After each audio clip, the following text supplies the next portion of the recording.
IMACX is an open innovation platform focused on creating a sustainable innovation and entrepreneurial ecosystem that works at the intersection of technology and society. It is an initiative of IIIT Bangalore and the IIIT Bangalore Innovation Center. I would like to ask Mr. Karthik Kittu, the Chief Innovation Officer of IIIT Bangalore, to introduce a speaker for today. Over to you, Mr. Karthik. Thanks, Sumuk. Sorry, I think it's full screen. Thank you, Sumuk, and welcome all to this series in the Startup Bootcamp. And it's my pleasure to introduce to you all Mr. Harikrishnan Pillai, entrepreneur, advisor, investor, speaker, and co-founder and CEO of the Small Big Idea. He's also innovation design specialist and is amongst the top 40 under 40 digital marketeers in India. And he's a first generation entrepreneur and is the co-founder of the full service digital agency, The Small Big Idea. The firm has consulted over 100 plus brands with offices and clients in Mumbai, Bengaluru, and clients in UK, US, and the Middle East. They have also done some of the remarkable movies in 2019 and 2020. And his agency has won some of the most coveted awards in the industry, which you see before you, be it the IMA award or the Global Digital Marketing Award, and many more. And on that note, a little more background to Hari. He's an MBA, and after a few successful years at Z, he moved as a brand lead for Thrill, a joint venture between Reliance and RTL Europe. He also has been a jury member for Promax India and the India Radio Forum.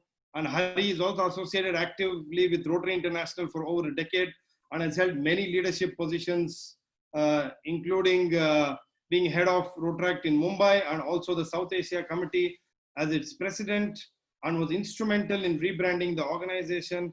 And without much further ado, I would like to invite Harikrishnan Pillai.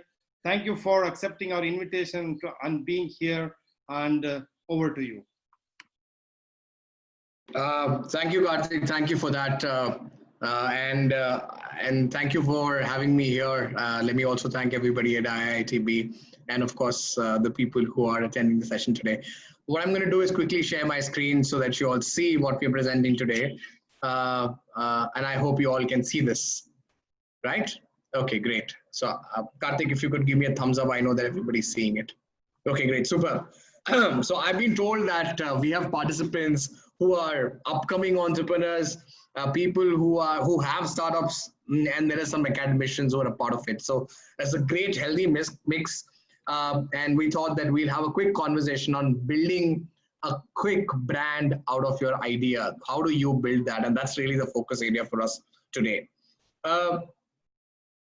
You know, I think the idea is when anybody starts a particular brand, it's always at a lot of instances is about pride leadership. Your initiative or your instrumental ingestion into their particular businesses through pride leadership. And over a period of time, you build that brand to get price premium. You know, that's really the larger journey that any product or service today takes. And especially in today's system, which is most of it is tech-led. It starts off with price leadership, moves on to price premium. So what do I mean by that, right? When you start off an app, right? Or for example, you started using an Ola or an Uber. How did it happen first? They told you that this is an app which can help you, get taxi, but you didn't trust it. You didn't want to give your social media real estate to that, right? Then you downloaded it because they said, okay, first try it is free. Okay, they said 100 rupees in your wallet, right? Then you downloaded it, you used it, you experienced it. And for a really long while, they kept on giving you discounts. They kept on giving you, giving you incentives to use it. And over a period of time, what Ola and Uber would do is they say, okay, fine, you know what? We will give you something called as Ola Premium. Let's call it that, right? Where you don't have to wait for anybody. You don't have to be subjected to surge pricing and so on. So these are differentiations that they do on the brand, correct? And this is what you would do. So Ola would come, Uber would come, Meru would come, everybody would come in. And over a period of time, a commodity which was being used largely, or the choice was largely driven by price, starts getting associations. So now I used to buy two shoes, right? I used to buy Nike and then I bought, say, Puma. Over a period of time, I started associating more with Puma, or maybe I associated more with Nike because that brand is, say, about runners and I love running. Or I saw Virat Kohli, use Puma as a brand. I love cricket, so I'm going to associate with Puma as a brand. So that entire journey is very critical for a startup to go from being a mere commodity that provides a price advantage, the same service that everybody else is providing at a cheaper rate, to I want to work with this brand. I want to purchase this brand. I want to wear this brand. I want to be associated with this brand. How do you take that entire journey is what the entire brand building journey is about. And this session, especially, we're going to not talk about the entire brand building journey because there are multiple elements to that journey. We're going to talk largely about the small concept or the initial concept, because most of you all are a part of early stage, right? You're on very, very early stage. We're going to talk about branding, right? How do you start that entire journey? And that's what we're going to talk about. Just a quick disclaimer. There are a lot of examples and statements that are picked up from this website called failery.com. So I'm just giving you a disclaimer that some of the content is from that particular website through some research. So what people, and why is branding important is, this is a very interesting thing that Gerald Zalcman said, that almost 95% of the customer purchasing decisions are subconscious. They are not taken with a measuring tape. They do not say, okay, fine, I'm getting 100 units at 33 rupees, or somebody else is giving 120 units at 33 rupees, so I will buy that. No. And think about yourself, right? The brand that you own, the phone that you own, the shirt that you own, the shoe that you own, most of these things have a certain association along with it. And that's why branding per se, or building that association, becomes important. So even if you build your product as the best product in the world, you know that there is a possibility that somebody might not buy it because they don't associate with you, right? And there is always this fight between Apple and the other phones, right? People feel that Apple is probably not the phone in the market, but the association, the equity attached to that brand, to that product, to that logo is so high that you want to associate with it. You want to be seen walking around with that phone and not with someone else. And that's the power of a brand. This is just some quick, data that has kind of come through, which is, almost 94% of the people recognize Coca-Cola with their logo. And I don't know whether you have noticed this, right? A lot of brands are slowly and steadily have let go of a lot of their elements around it. For example, the Nike swoosh. Over the years, now you just see a swoosh, it is Nike. You don't need Nike written under it, right? You see the smiley arrow on Amazon, you know that is what it is. So a lot of people associate that with the branding that you create. So what you do on day one and what you do in the early stage to build that branding is going to be extremely important, right?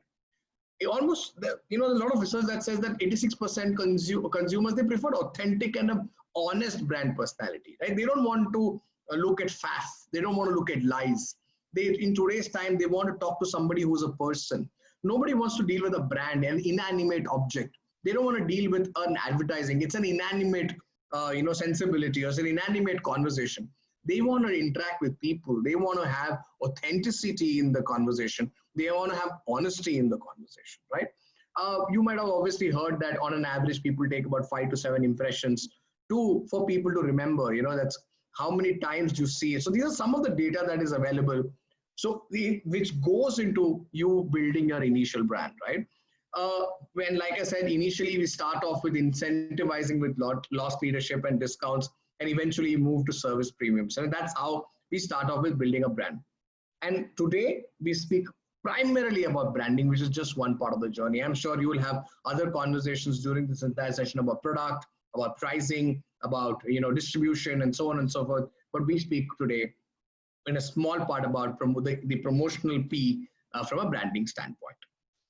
Some of the quotes that I've really, really loved about branding is was something that Jeff Bezos said. He said that your brand is what people say about you when you're not in the room, right? So what do they say about you behind your back? Or in today's time, if you're a consumer facing brand, what do they say about you in the app store, right? What do they say about you in your reviews? That's what the brand is. Whatever you want to say, you will say, right? You will say you're the coolest person in college, you're the most coolest person in office. What people think about you when you turn your back around is really your brand, right? So collective brand is collective perception. Collective perception is your brand reality. That's the most important element, right? The CEO of Starbucks said that if people believe they share a value with your company, they will stay loyal to your brand. So it's extremely important for the value system of the brand to be inculcated into the employees and also be communicated to people to believe that there is much more than just plain coffee that Starbucks gives me, right? And of course, people said that there are many key people, many companies that want their brands to be reflected as idealized and perfected image of themselves, right? And the brand has no texture, character, or public trust. Most brands have been loved because of their basic, interesting, imperfections. Especially if you look at the fashion category, the eccentricity, right? The sheer dissonance in the personality is what people love, right? And that's what people want to do. I mean, Richard Branson is, in that sense, a real, juggernaut when it comes to branding, because he built himself, he built him the brand, and then the Virgin Group was built around him. And you see a lot of other brands being built around us and an entire ecosystem being built around them, right? So this is just to kind of marinate you into what is the journey. Why is branding so important for a startup? Why is branding so important for your early journey? And that's the conversation there, right? So, and my problem is whenever we discuss with startups, see, if you're a funded startup, if you have a lot of money, this is your second startup, then obviously this conversation is not for you, right? Because you have money, you can get the best agencies to come and work for you. You can get the best analysts to come and work for you. I'm talking about people who are bootstrapped. I'm talking about people who are early in their days and trying to build a product or a brand bottom up. So it's not just about getting a good illustrator to do your logo. And that's the unfortunate part, right? You feel that, okay, I got my visual identity and I'm sorted and I'm going to paste it in all parts and I'm going to try and sell it. That's not what the journey of branding is really about. For me, branding, if I have to give you a kind of a book or I have to give you a kind of a screen, these are the 4 elements that are extremely important for you to build or start your startup branding. Number 1 is your promise. What does your product do? And it's a very important question because people should know that, okay, and I'm Airbnb. What does Airbnb mean, right? I'm Ola. What does Ola mean? What do they do? It is very, very important for one to understand that what that product does. What's the promise? The second is the story. What's the background of the startup? Especially your investor definitely wants to know what the background is. The press wants to know what your background is. When they interview you, when it comes to the product, they'll be interested in your growth story. Okay, fine. How many customers have you got? What's your DAU? What's your daily average users? What's the kind of revenue you're doing? But what gets them attracted? It's what's the backstory. What got you excited about doing this? And I'm telling you, you can read up about any entrepreneur. They will all have a very interesting human story that will come through, right? So if you're in the medical field, you'll say, I was in the hospital, I was stuck, there was no blood, and my kid had a rare blood type. And then I decided to start an app that, that gets some of the best, gets blood donors to come together. That's a human story behind a big app, right? Well, Byju's is another story, right? You have all heard about how he used to take, he came back from the US and then his friend said, why don't you teach us? Then he taught 4 friends. Then they said, you are very good at teaching. Then he started teaching. Then he was eventually teaching in a stadium. It's such a great story to hear, right? It's such a great story to hear. And that is very, very important for you to, if you have a great one, build it. If you don't have one, manufacture it. It is extremely important because you cannot say, oh yeah, I had a great idea. I was frustrated at work. I thought I'll just quit it and we just started it. And oh, by the way, we are here, right? You need a great story. The third and the most important part is what's the value? What drives the company, right? And that value has to be important for the customer also. I'll also deep dive into these elements in the subsequent slides, but extremely important values. And then comes the visual, the name, the look, the feel, the syntax, all of that comes in the end. The promise, the story, and the value, they move into building the startup branding. Right? So let's first look at the promise. So if you want, you can always screenshot this particular slide if you would like, and so that you can then use it to build what your promise is, what your story is, what your values are, what your visual is. I mean, build that visual and then build your branding story. So I'll just keep that here for about 2 seconds and then I'll move on. Yeah. So let's talk about the first piece, which is what's your brand story? Why is it important for you to write down your brand stories? You have to figure out why it was born. What was the incentive for you to start that particular product or that particular service? How was it born, right? How did it evolve? For example, you have reached the new stage of the brand. If you reach the 2.0 version of the brand, you need to have that kind of a story. And more importantly, you need to have lives affected by it. You know, we are doing a campaign right now for a bank, and the bank is now focusing on how they are, you know, making it so easy for small and medium enterprises to create accounts, to get the best interest rate, you know, getting ATM, you know, delivered to their shop so that they can transact, so that they don't have to move. You know, the lives that are affected by the product or the service, that builds the brand, right? That makes me feel more affinity towards it, because end of the day, you will have $1 million to burn in advertising. Your competitor will have $1 million to burn. Who burns that $1 million better is the question of branding, right? Whether you're able to tell a better story so that I connect with it, or is he able to tell, or she able to tell a better story because they connect with it. So this is extremely important. So if you're a product which says that, okay, fine, you know what, I started an ambulance service, and you know, I got so many lives saved, right? I started you know, a dance, you know, I started a tutorial for people who are, you know, dance instructors, and now they're training you know, people on my app or on my platform, and you know, about 700 instructors' lives have not been affected because of COVID or whatever it is, right? Or you are an app like Zoom, where you're saying that, okay, fine, you know what, I've got 300 schools to not miss their studies, and eventually about 3 lakh kids to not miss their studies. That becomes an extremely important story. You can always say, oh, my top line is this, and my EBITDA is this, and my PAT is this. It's a great financial story. But the audience, the press, what they want is really your brand story. And that needs to come out very, very interesting, because if your narrative is all about EBITDA and PAT and top line and bottom line, then every time someone judges you, let it be an investor or the press or the audience, right, or the buyer, they will always judge you on that, right? Oh, okay, you give me a commodity, okay, that's fine. But when your conversation about impact, the question is about vision, when it's about something about, I mean, of course, you should have both, right? You should have a great product and that vision. Then they will deal with you in a different manner. I mean, think about your favorite IPL brand. Think about your favorite football club. They don't give you anything. Why do you buy their merchandise? Why do you interact with them? Because there is an emotional connect, right? And that's what is extremely important. Second is, what's your brand promise? Your brand promise is, what do you offer, right? Who do you offer it to? Who is it for? Who's that particular brand for? What is the problem you solve? You know, most products or services have to solve a problem. They have to clear a pain point. So what is it that you're solving? But my favorite and the most important part is, how is it different? See, in today's time, and we are in a, I mean, unless you're, you know, you put out an, an IP that is out there that nobody can copy and you have great rights over it, then it's a different story. But most often than not, you will probably have a product or a service that can be easily replicated. And if it's been replicated by a small entity, okay, you will compete on fair grounds. But it is replicated by a big unit, by a big company, then, you know, they have deep pockets, you have a problem. So it's very important for you to say, how are you different? How is your brand different? So if you're in the business of delivering food, you have to figure, how is my brand different? How is my food different?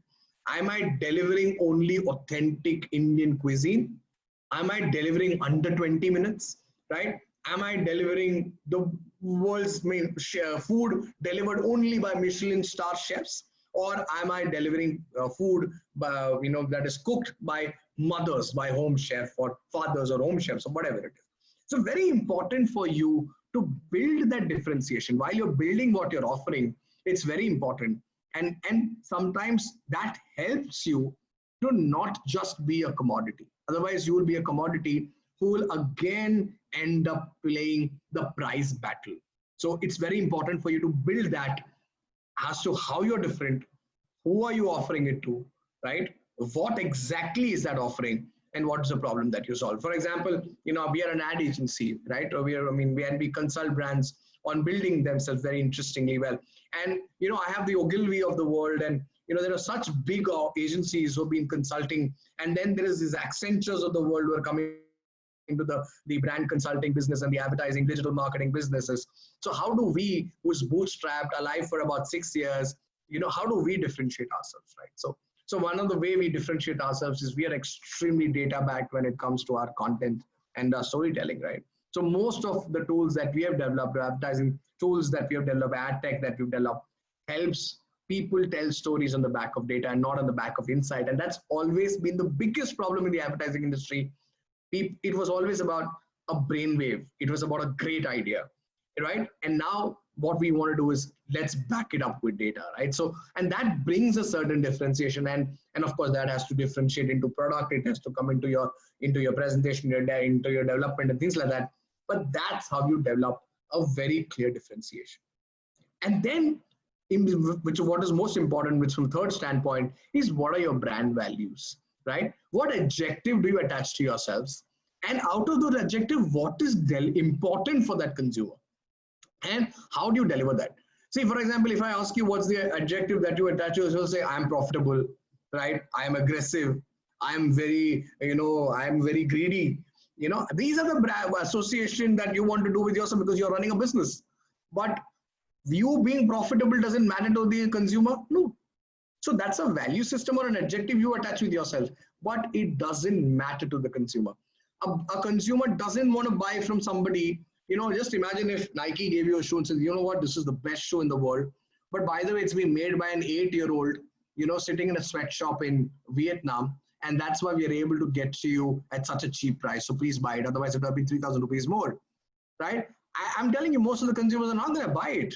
They're not going to buy that because though it's the reality, they don't want to be told that. They don't want to be told that it's been made by an 8-year-old in Vietnam, right? I'm just giving you an example. I'm not saying Nike would do this but I'm just giving you an example.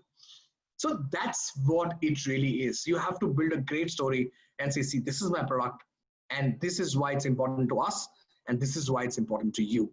And it's extremely, man, you have to figure out how do you deliver that specific brand value, which is going to be very, very important for them.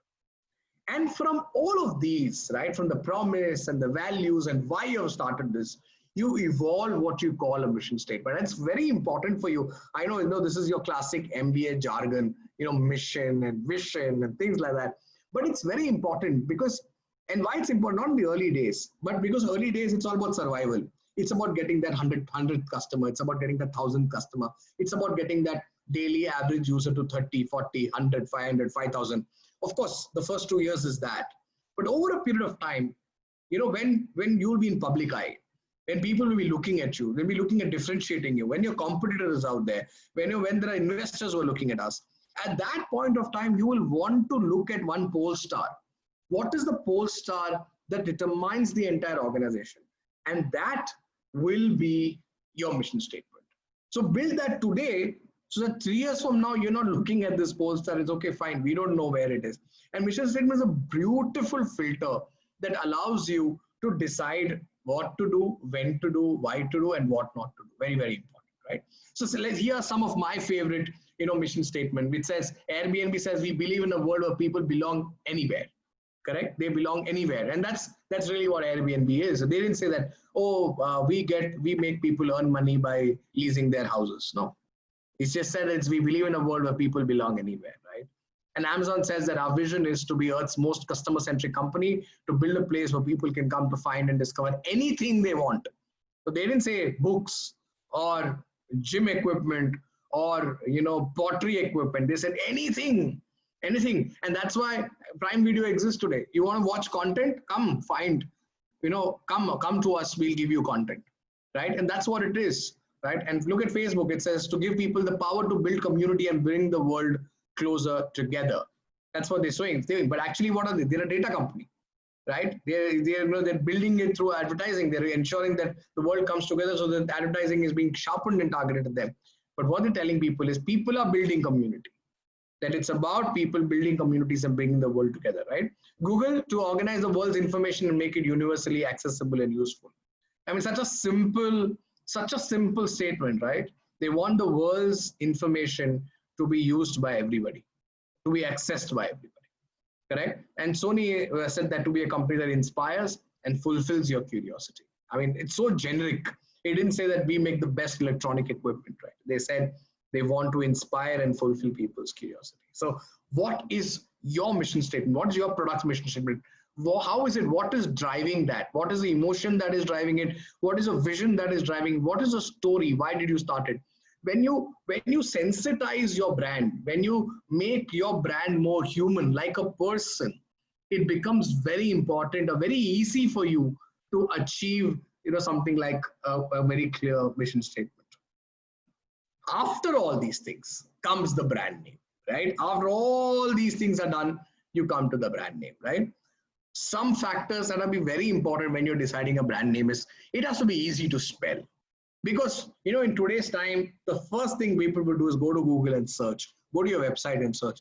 You don't want people to type it 20 times, say, oh, and I'm not getting it, yeah, I'm not getting this. What do I do? What do I not do? You don't want that to happen. Something that is easy to remember, very easy to remember. Right? It should not be a convoluted name. It should not be a confusing name. It should be easy to expand, right?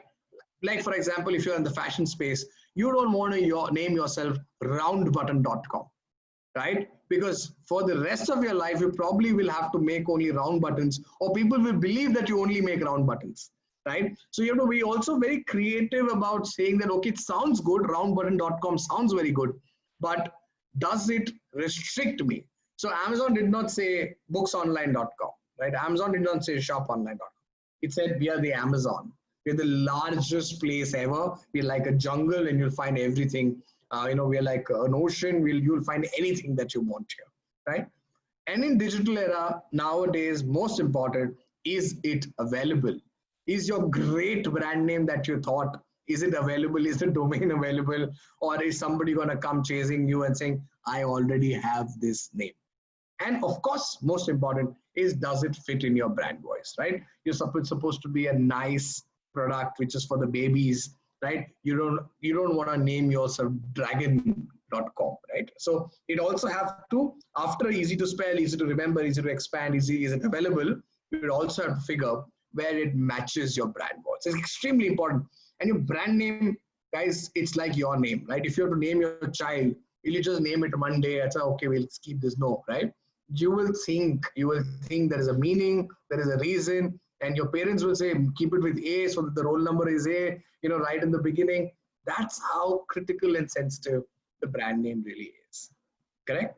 And then we move to the visual and the verbal narrative. So you understood, right? So what you're trying to first do is figure out why you exist, right? And then move to a brand name.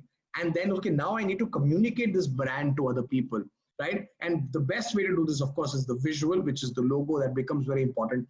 And then is, how do you build narratives? What is a verbal narrative that you build? The first thing when it comes to building something is called the mood board, right? And you should create a mood board irrespective of what stage of the brand you are in today.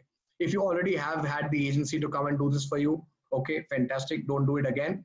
Or maybe you do it when you're rebranding. And if you don't have it, create a mood board. So what is a mood board, right? A mood board is everything that is visual in nature, which is textual or verbal in nature. So you can have a visual mood board, you can have a text mood board, but it's all jargons. Let me suggest you make a generic mood board. You put everything together on it. It's like a Pinterest board. So you put, okay, I like this color. My brand associates with this color. You know what? This is the emotion. If there is ever a model on my ad, this is how the model will look. My clients will look like this. My text, my font will be like this. My context will be very important to put that. And one of my favorite brands that has done this fantastically well is Paperboat. Look at Paperboat. It's such a brilliant brand, right? What did they say? What are they selling? Right? They are selling all the drinks that you drank as a child. Right? They're giving you Nimbu Pani, which is right? They're giving you Kala Kata, which you bought from the the local street vendor, they're giving you, Jal Jeera Pani that your nani made for you when your grandmother made for you when you went there. And this, and why are they, and hence why are they calling it paper? If that's a product, they're calling it paper boat. What is paper boat? It's a boat that you made as a child and put it in that little stream of water that came near your house. Correct? That is paper boat. Correct? That is what they did. And that is what the product is about. The product is about nostalgia. They're not selling juices. They're not selling drinks. Paperboat, the brand, is selling nostalgia. So that, and then they thought, okay, nostalgia ka kya color hoga, right? What are the colors that we should give nostalgia? What is the visual that we should give nostalgia? And that's how the entire brand has been built. And I have some examples of a paperboat, how they build that brand, in the subsequent slides. So if I have to make a mood board for a gym, what would I do? So I'm just saying that, okay, I love yellow as a color. I love black as a color. So this is what my, my creative would look like, right? And this is how my mood board would look like. And see, none of them are smiling. So I want to be intense, right? I want my brand to be intense. So I'm going to go with yellow because that's positive, and I'm going to go with black because it's dark. Maybe, I'm just giving you a sample of a mood board that would have been made. Or somebody like this who went with some yellow, some black, some blue, and they went more in the hip hop zone, right? So that's how they want to build this brand. Or for example, somebody wanted to, on the left-hand side, somebody wanted to launch an FMCG, or maybe a lip balm, right? And you're taking references from apples and oranges and tomatoes because you think natural colors are very important. I want my lip balm to be natural in nature. So that's the kind of color. So I want cactus, I want apple, I want mango, I want tomatoes. I want real colors from there, right? Or a fashion brand where the colors is, I want stripes, I want cuts, so what you need to do is you have to figure out what is your visual, textual, personality-based mood boards. Put all of them together, and it gives you a very strong idea of what do you want to do creatively. Because if you have to write a brief for an agency, it becomes very difficult. And especially if you're just a techie who's an entrepreneur, who's an engineer who's an entrepreneur, a commerce guy who's an entrepreneur, it'll be very difficult for you to write a brief and ad agency, right? Because you will say, this is what I want to do. And then they'll say, okay, fine, how do you see this? And then you don't know what to do. So the best way to instigate creativity in yourself is to look at references, right? That is why the Indian film industry is surviving, right? It is surviving on references from Hollywood and from Korean films and things like that. So look at references, look at images and say, this is what I like. This is what my brand is. This is the language of my brand. That's why people say, my brand is like Ranveer Singh. It's eccentric, mad, we'll do something randomly. Oh, no. My brand is like Salman Khan, it is strong and robust or whatever it is. So that's why we look at references. So it's very important and a very interesting method to create a parallel for your references from a branding standpoint, right? So this is what I was talking about, paperboat. Now let's see how these guys would have thought. Look at the packaging. It is all caricaturish, right? They didn't make it very serious, right?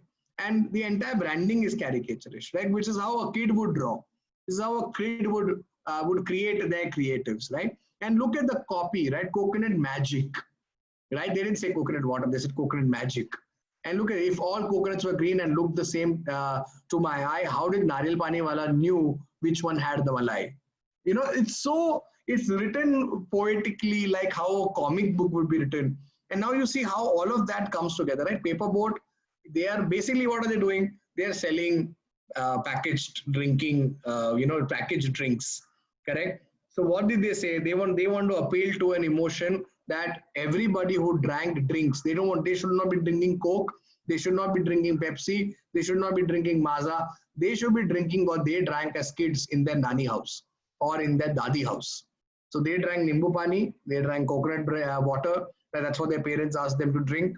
And that when they drink that, they will remember what they did as kids, right? And then now when I say those things, just look at their ads. Now look at their packaging. Now all of it makes sense, right? Why they did what they did, why they named it Paper Boat, right? And look at that, Paper Boat, drinks and memories. Look at that byline. It says Paper Boat, drinks and memories, right? Brilliant, right? It's so beautiful. And they're not just talking about drinking it, they're also talking about building a certain memory, right? And look at how they differentiated everything, even the packaging. This is not, internationally you see a lot of packaging like this, but in India, you don't see a packaging like one on the left-hand side. That is usually a big chunky bottle, right? Look at how they changed it. Very interesting. Another brand, Epigamia, 40 rupees for curd. You know, your parents are gonna go mad if they ever hear this 40, 60 rupees for curd, but they've cracked that market. Very, very interestingly. I know, I'm sorry, I'm calling it curd, but whatever, right? They've cracked the yogurt market so very interestingly. And one of the most attractive part is how they packaged it. They packaged it like a little small healthy ice cream. Very interesting. Like, look at the last day at Nani, the gentleman's game, because all of you who played cricket during summer would remember that mummy will give you nimbu pani because you would have come back dehydrated, right? Or the first guava, the first apple, the first guava, very important, right? So you understand how that story converts into branding, converts into advertising. Very important for you to build a narrative. Even the copy is very important. Look at the gentleman's game. Appu measured a crease with the bat. You remember, measuring the crease with the bat, and then you drew it crooked with the stick. You knew that line would never be straight. Like you would draw it crooked. So interestingly built, right? So interestingly built. And then obviously you go on to designing a logo. How do you go about designing it? Obviously your agency will do that, but how do you brief them? Let's break the Airbnb logo for us, right?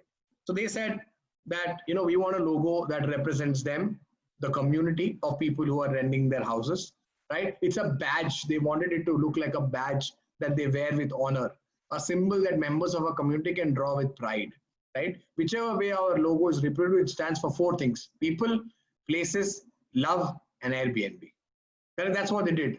So they then drew people, then they said, okay, this is how places look like, okay, this is what love looks like, acha, Airbnb A, got all of that together, created a logo, right?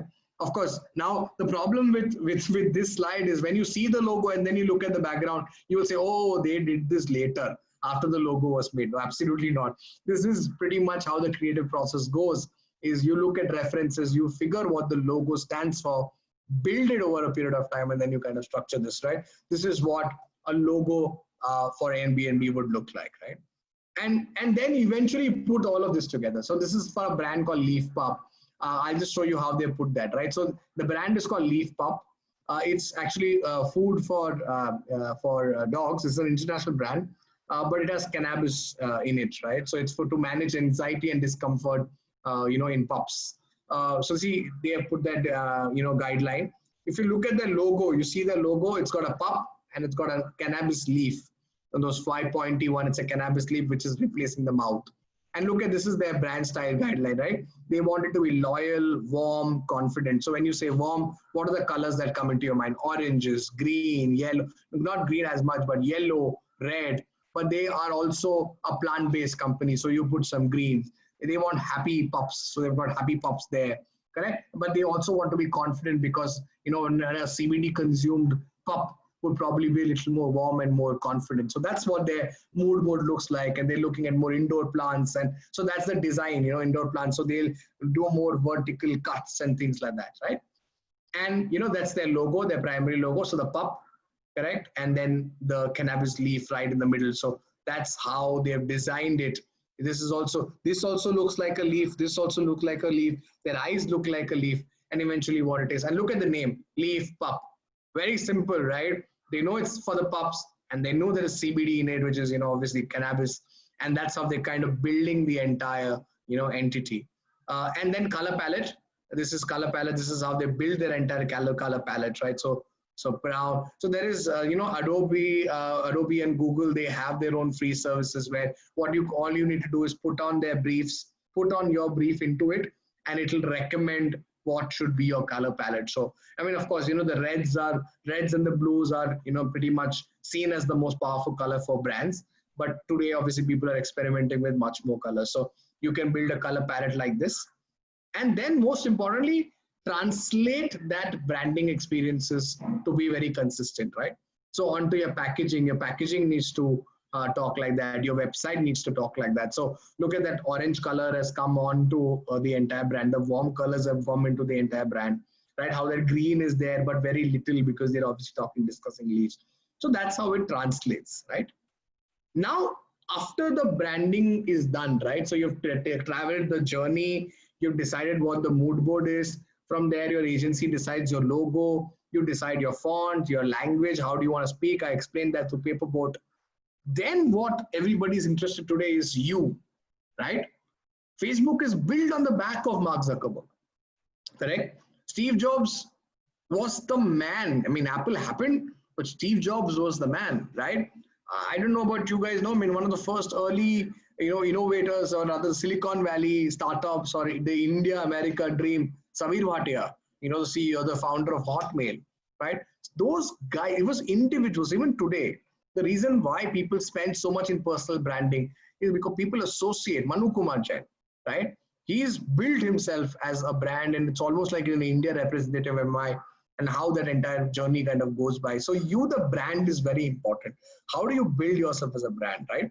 So like Rupert Murdoch said that for better or for worse, our company is a reflection of my thinking, my characters, my value. So how people see you determines or also works a lot on the interest towards the organization. I mean, look at what's happening to TikTok today, right?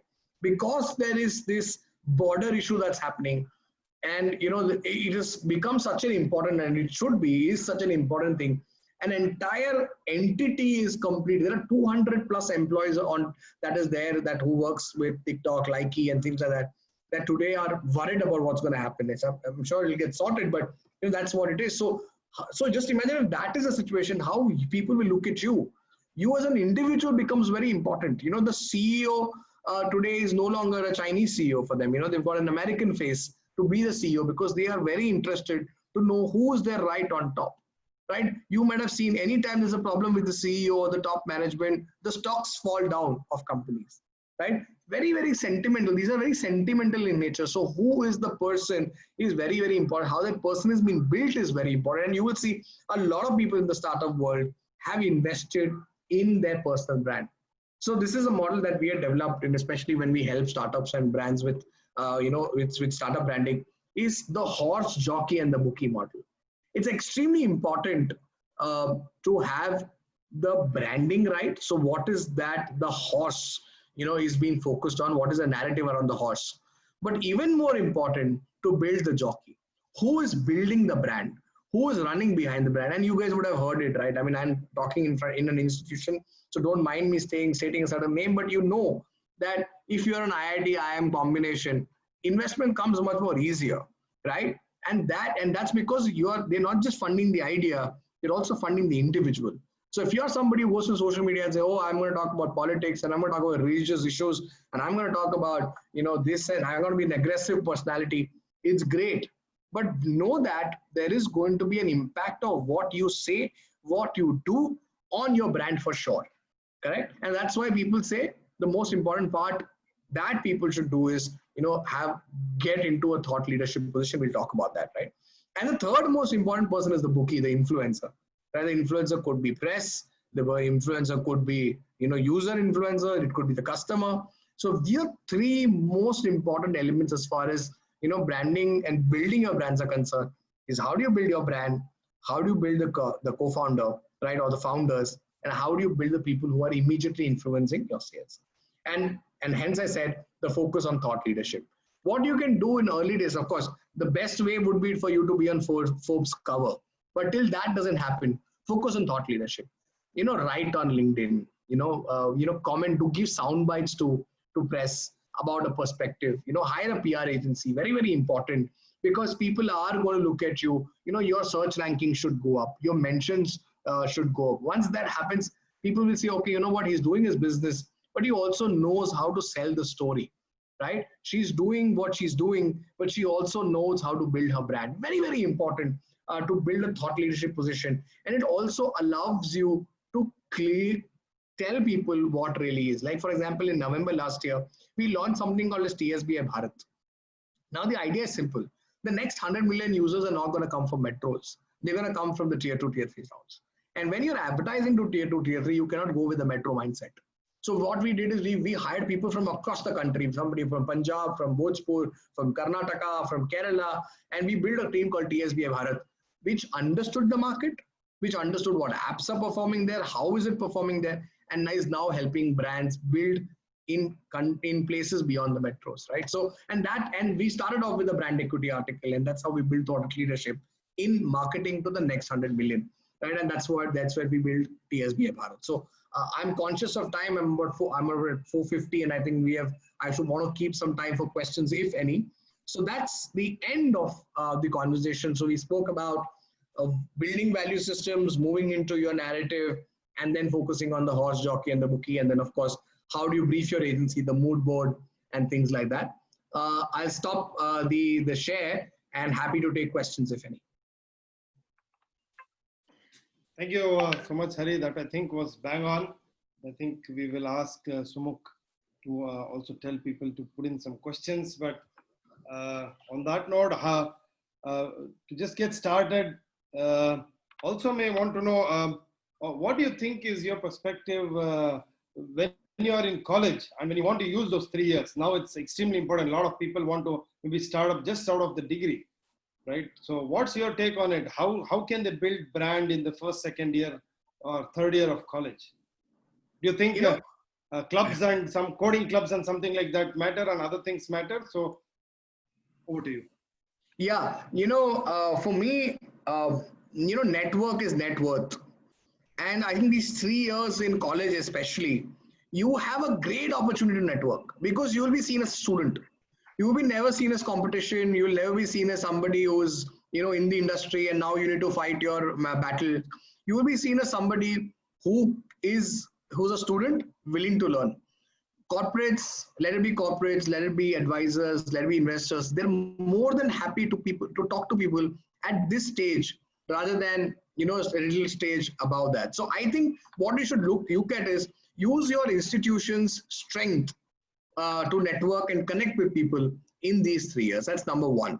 Number two is this is the ideal place to collaborate.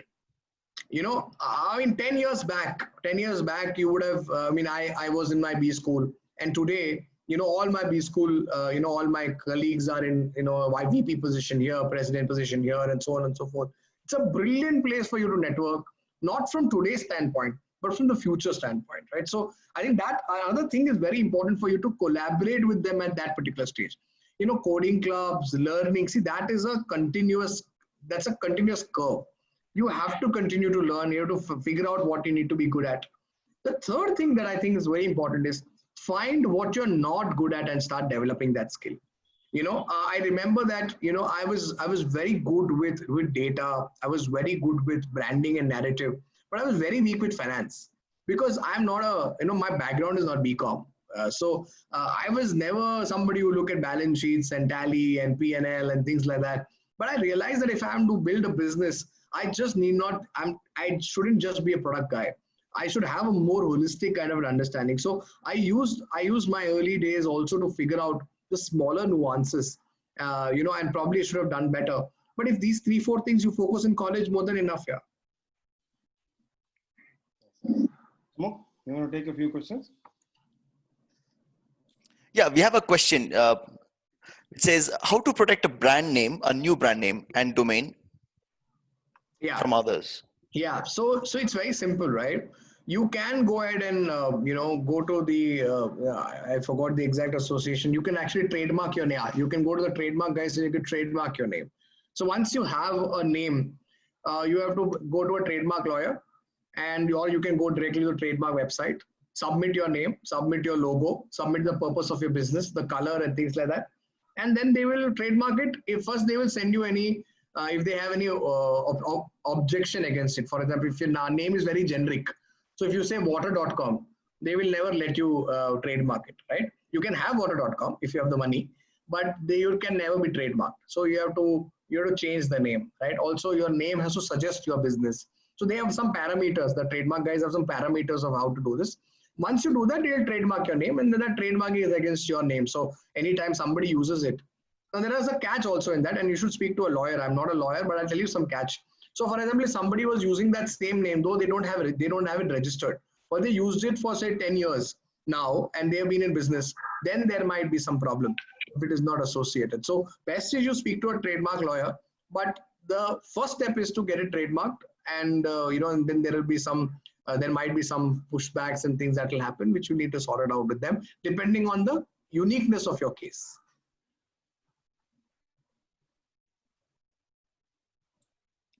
Right, sir.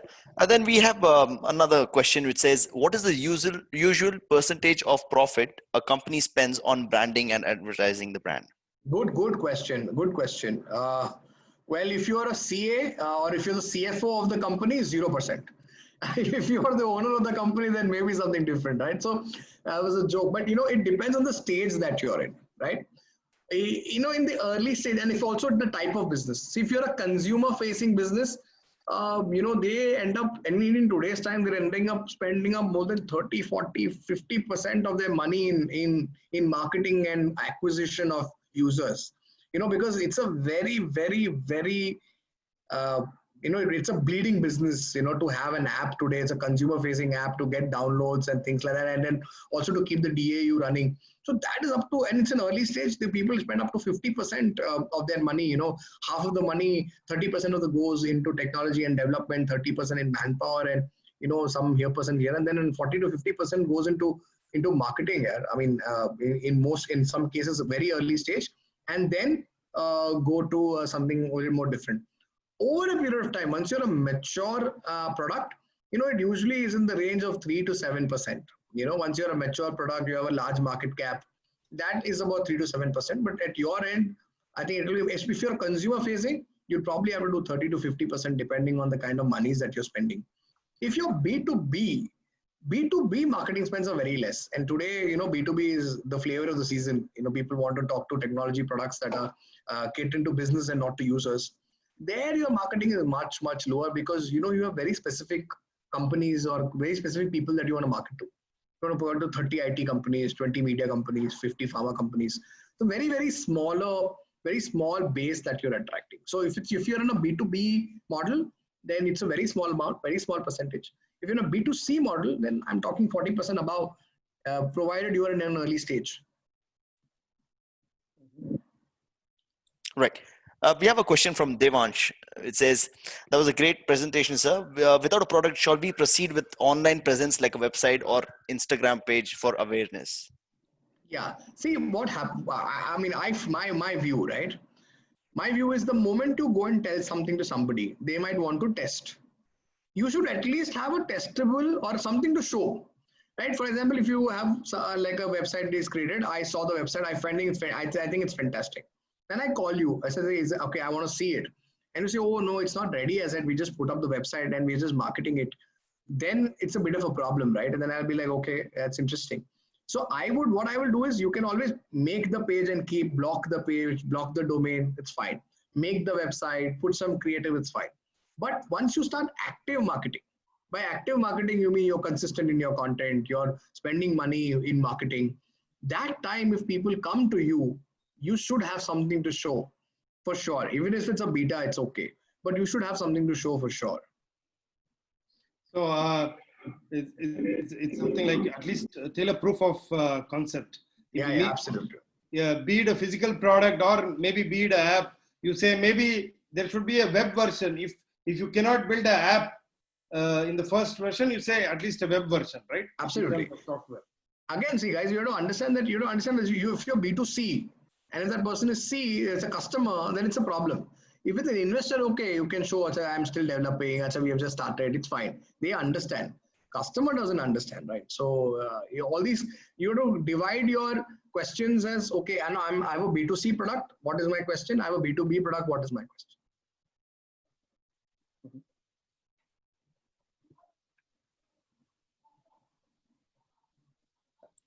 Right. We have a question from Mohammed Suhail, which says, do you suggest some portals to collect data as evidence to develop your marketing strategy? I didn't quite understand the question, but I'll try and explain it in my understanding. What you're probably trying to say is that how do you do secondary research, maybe for your product and for marketing? Is that what the question is that the question? And if that's the question, see again, there are a lot of category reports that are available. So if you're in the M&E space, you will have the FICCI frames report. If you're in some other space, you will have some other report. And from a marketing standpoint, most platforms have their data and resources segment on their website. You go to Google, Google will give you 10,000 reports about multiple categories, about how to advertise on Google, how to work with Google, what are Google grants, and give thousands of things. You go to Facebook, Facebook will give you a program where, it also puts you a program where you can study, get certified. So, you go to Twitter, it'll have its program. You go to TikTok, it'll have its program and resources. So all these resources are available on the platform that you want to use. So there is absolutely no dearth of information that is available on the digital platforms. Some of them, if advanced, might be paid, right? So if you want to read a Ernst and Young report on a particular category, there's a possibility that it might be a paid report. Or like I said, the Vicky Frames report that we follow for the M&E space, it's available free of cost. So you can get a lot of secondary data, from a platform basis that is available in the open market. Right. We have a question from Ashmita, which says, if the product is for a niche market, is branding that important? See, like I said, branding is the reason why they identify with you, and is the reason why over a period of time they will pay you a premium. It's as simple as that. Because even if it's a niche market, you're not going to be the only product. You're not going to be the only person. So there is going to be somebody else. And if there is going to be somebody else, needs to be differentiation. And if there needs to be a differentiation, there needs to be a brand. So unless and until you are going to be in a monopoly market, which by rules of economics is probably not something that can happen, in today's time, you cannot afford to not have a brand. So it's unlikely that you invest. Your range of investment might differ, right? So like I said, B2B, you have only 20 cars. For example, we market Star Sports from a revenue perspective, the trade team. So they know that only 50 people will spend on IPL, right? And out of which only 10 guys will give the multi-crore deals and the others will give small amount. So there, we don't go crazy with our marketing budgets because there is no need. I only have to cater to 50 companies in India, correct? But when we market a ZTV, or when we are promoting a movie, or when we promote with Disney products, or water bottles that that they have with the consumer, then of course you're talking about a billion size market, right? So then that part of time branding becomes important. So even in niche, you have to figure out how niche is niche, right? So you might be in the fashion segment that is extremely niche, but within the see, India is such a country now. You take a small percentage now, we will be able to invade some countries. So in India, niche is a very interesting word because the size of the number is very high. You take 3%, you take one small, I don't know how many of you are from Bombay, but if you say a place called Chembur or Govandi, you take that people from there, now they'll be invading Australia. So it's a very size heavy market. It's a very big market. So I think it's very important for you to focus on branding, even if you're in a niche segment. Thanks. So the next question says, how important is branding for a company product? We have seen Parle-G with basic branding doing good for years and some big companies with great branding fail. Yeah. See, Parle-G was born before you and me were born. So you have no idea what they have done in their early days, So don't compare yourself with legacy brands ever. Parle-G, that girl, you have seen her so much that, even if when you're sleeping, somebody wakes you up and shows you the girl, you'll be like, this is Parle-G, or this is the Amul girl, or these are the Fevicol elephants. Oh, this is the Amul hoarding. No, I mean, they are legacy brands. Yeah, they have been here for so many years, born before you and I were there. And, no, they were built, and look at what, how do you say that they're not packaging? Every biscuit is packaged. And that is branding. And that is available in every shop. You go to a cigarette wala, there's a Parle-G there. You go to a regular grocery store, there's a Parle-G there. You go to a big bazaar, there is a Parle-G there. And they're all branding. What is packaging? That's the biggest branding, right? And the girl's still there. She's smiling at you and you're eating that every time. So I think it's very important.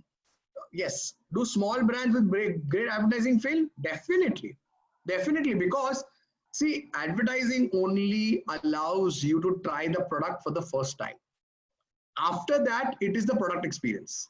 See, when we promote films, our job is to get people to buy the weekend ticket, to buy the Friday, Saturday, Sunday ticket, not even Sunday, Friday, Saturday. Friday, if the film is bad, You can stand on your head, but the Janta will not allow the film to work because word of mouth. So you can do as much you want from a marketing standpoint till the time the first customer or the first lot of customer tries it for the first time. After that, it is word of mouth. It is how good the product is. So definitely you can have brands who spend a lot of money marketing completely gone kaput. So one more question is that, for example, how is it that you enter a new market? Something like, for example, I'm already there and Flipkart tried to come in and they made, a difference, but not the others. But how is it that you get into, for example, physical? I know app marketing is difficult. So your thoughts and insights on the same. Karthik, I missed you in the middle. I don't know whether it's just me or Right. everybody else. Yeah, there's some network issue, I think. Yeah, sorry. Yeah, I think it just showed up as unstable. So the question was how to start in a new market. I mean, Amazon was there, Flipkart came in, but later many others came in. But otherwise, if you are going to get into a new market, it is, and you're a startup, you don't have much money to spend, versus actually seeing that there is a product and building something similar. So what are your thoughts on that? See, a lot of products have been built similarly. Like Flipkart is an absolute copy of what Amazon is, right? They were all ex-employees of Amazon, right? And then they came and started it.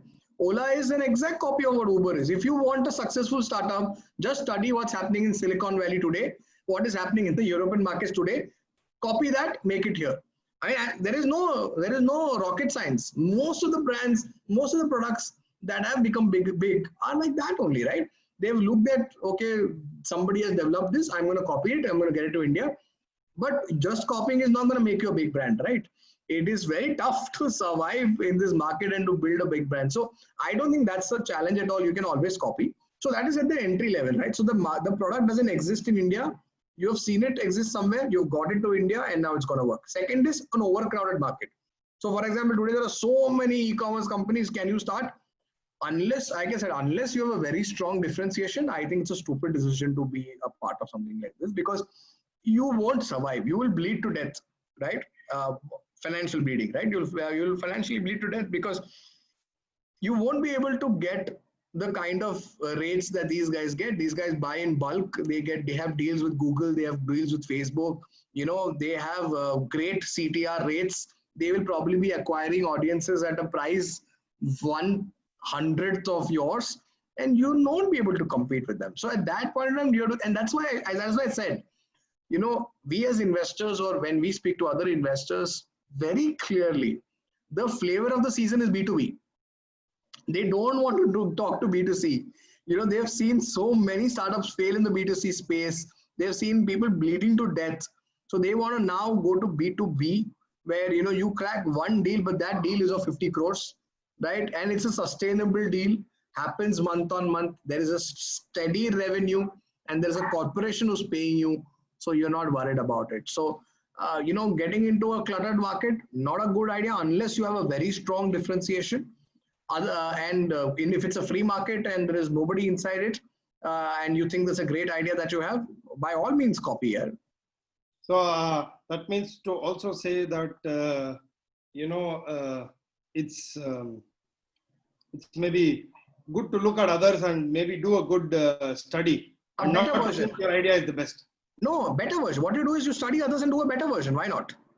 See, like for example, if from a product standpoint, not product, but whatever, 3D printing is like the flavor of the season, right? AR, VR is the flavor of the season, right? There is so much that is happening and has to happen in this space, which people are struggling to deal with, right? And you can definitely think of a better product. And so for me, see, why?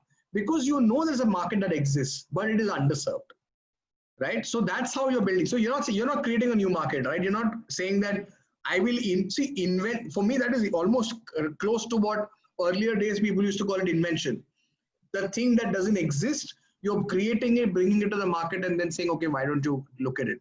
So of course, if it's something that's been happening in a market and you don't think it's been delivered well or served well, by all means think of an alternative. Good. So one more question says, Emhami threatens to sue HUL over name game for changing the name from Fair and Lovely to Glow and Handsome. Yeah. How is it possible for these kind of things, and how, if HUL already has taken a trademark for the brand name or something, things like these happen, what's your advice? Yeah. Okay. So I might get into a lot of trouble for saying this, but see, the IP laws in our country there is a way to go. There is a long way for the IP laws in our country and a lot of other countries to go. Also, see, understand, they might have registered it as Glow and something, right?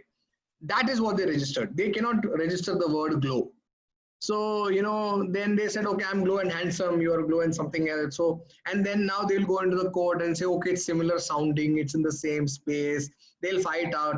The one who has a better lawyer wins.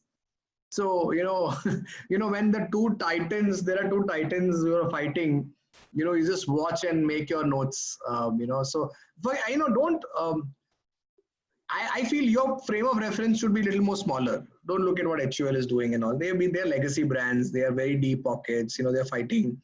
But don't look at that. Look at what, something a little more smaller with a smaller market cap is doing. Look at that.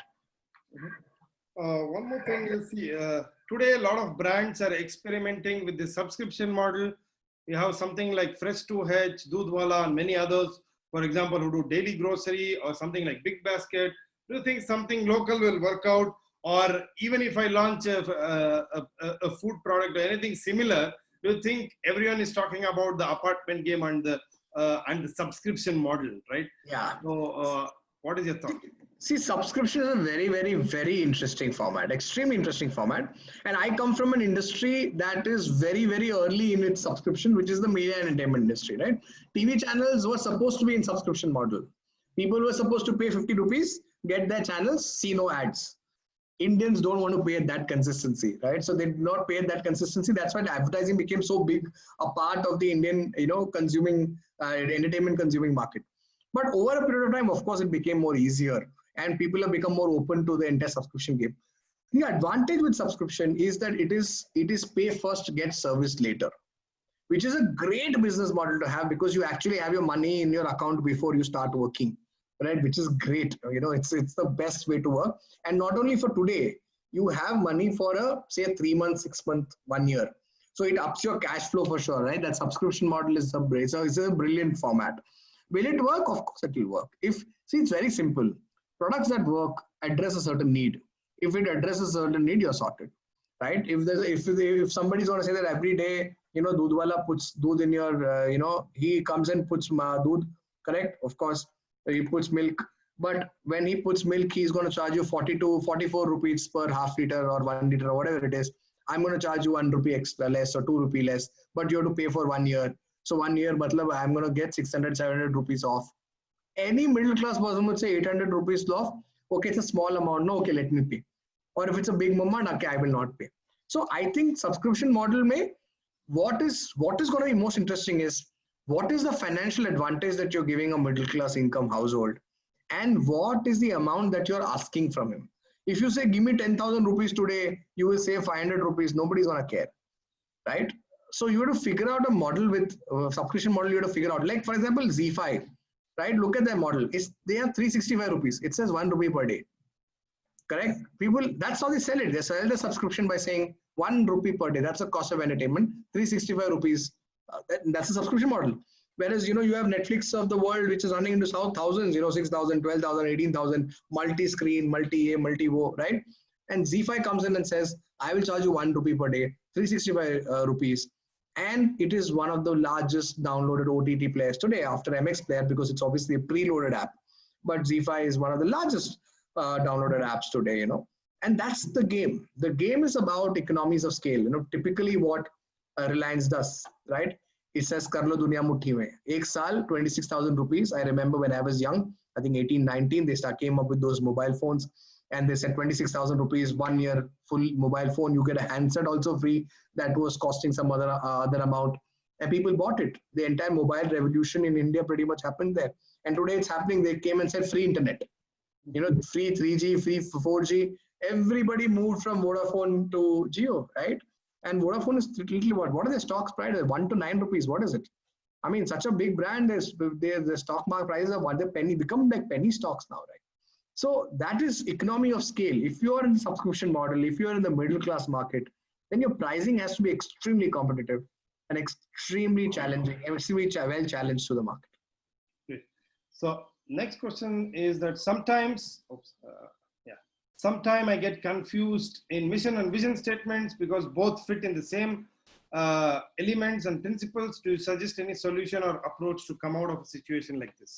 Yeah, see, vision is more in terms of where do you intend to reach, And honestly, like I said, it's a lot of jargon, but you could always read up on that. Vision is more about where you intend to reach. Mission is what you intend to achieve. The mission is more functional in nature. Vision is more, dreamy, in that sense. So that's the primary differentiation. But I think you should just focus on your vision statement and you'll be sorted.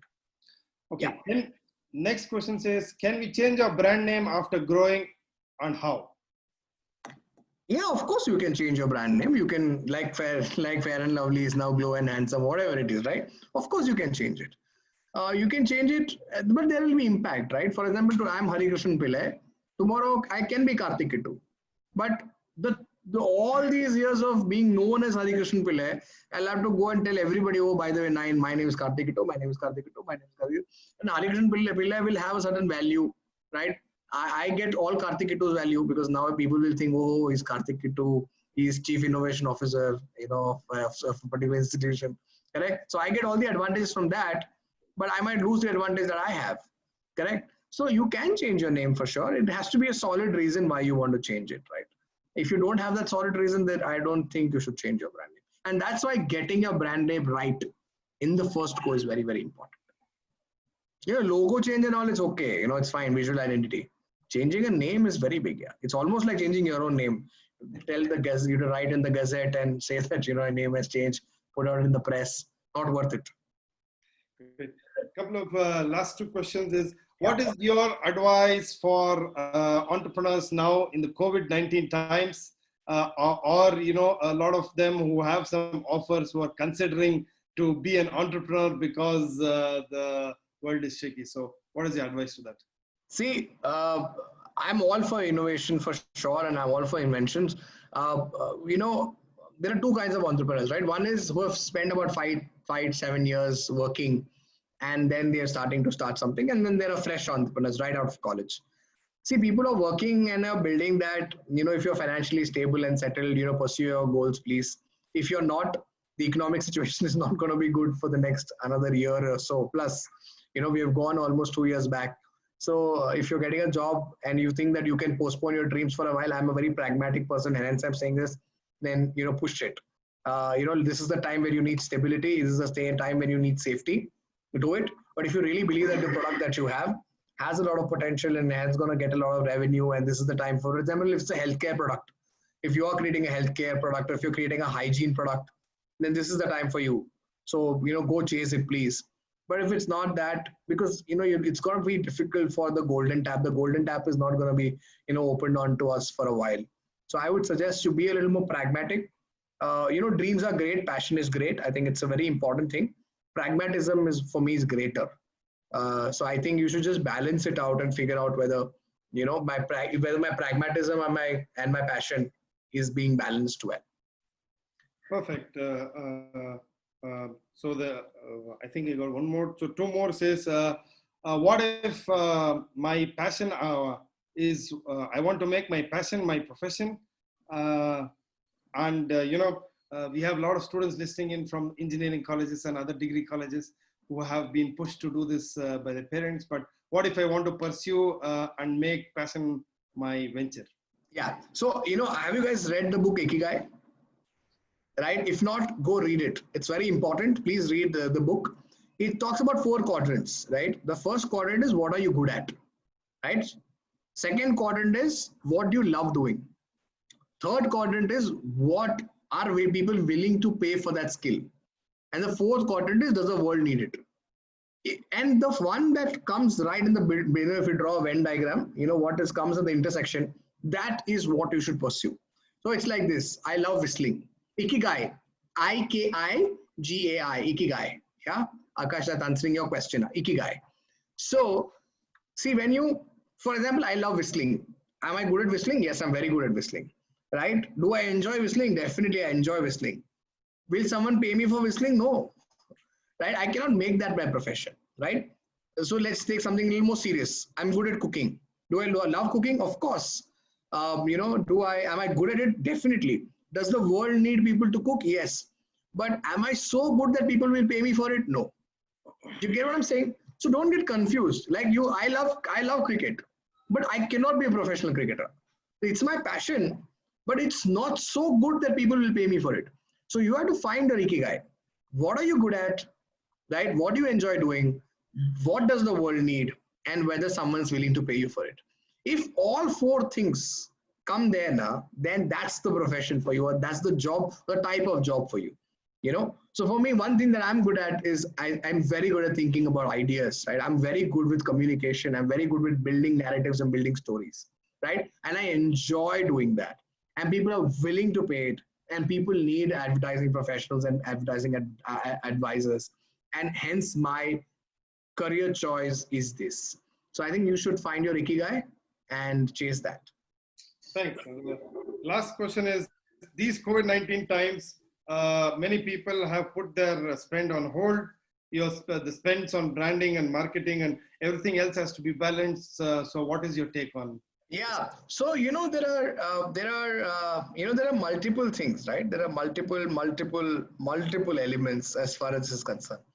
One is a set of guys who will, the people who will say, okay, let's reduce advertising and let's save cash. The other set will say, the cat B, the number two in the industry will say, everybody stop spends, let me put money, let me advertise and get more customers. Correct? Yeah. So you have to understand, you might be in a certain life cycle. Depending on your life cycle, you have to look at things. Yes, thank you for sending all those links. Yes, that's exactly what I'm talking about. So it's about profession, life. Please read it. It's a brilliant book, right? So I think that's what you should do. So I think depending on which stage you're at, for example, like I said, I have clients in the entertainment space. I market films. I have tourism, like I have, a lot of countries that I market. I have sports teams that I market. I market, banks. These are the 5 categories that I'm very strong at. Now, tourism is completely stopped because they know whatever they market, nobody's going to travel, right? Sports teams have stopped because IPL is not happening. So we were doing IPL, it's not happening. So it's gone. Something else is going to, but TV is happening because people are sitting and spending more time on phone, they're more time on TV. So my spends on TV has increased. Films were not happening, but now everybody's bought. So Amazon has bought some films. Netflix has bought films. So we're doing films for Amazon. So that revenue has gone up. So it's not that blanket everybody is not spending. No. Some industries are not spending. Some brands are not spending. But some industries are spending more and some brands are spending more. It depends on which industry you're in, which life cycle you're in, what stage you're in. Thanks. Thanks so much for answering all those questions. Hari, on that note, I would like to give it to Yogeswaran, who's from a partner founders card and who's also got many of our students selected from a lot of places in India that we gave a chance to also. Yogeswaran, can I ask you for the word of thanks? Maybe I should hand it over. So back to you, Sumuk, for the final words from IIITB and word of thanks. Thank you, Mr. Hari. From IMACX Studios, we are really thankful for this wonderful presentation. And I would like to thank Mr. Karthiketu for helping us arrange everything and our partner Founders Card. This is in part of our startup bootcamp by IMACX Studios. So thank you, Mr. Hari. Thank you for taking the time out. Thank you. My pleasure. Thank you so much. Thank you, everyone. Thank you. Bye-bye.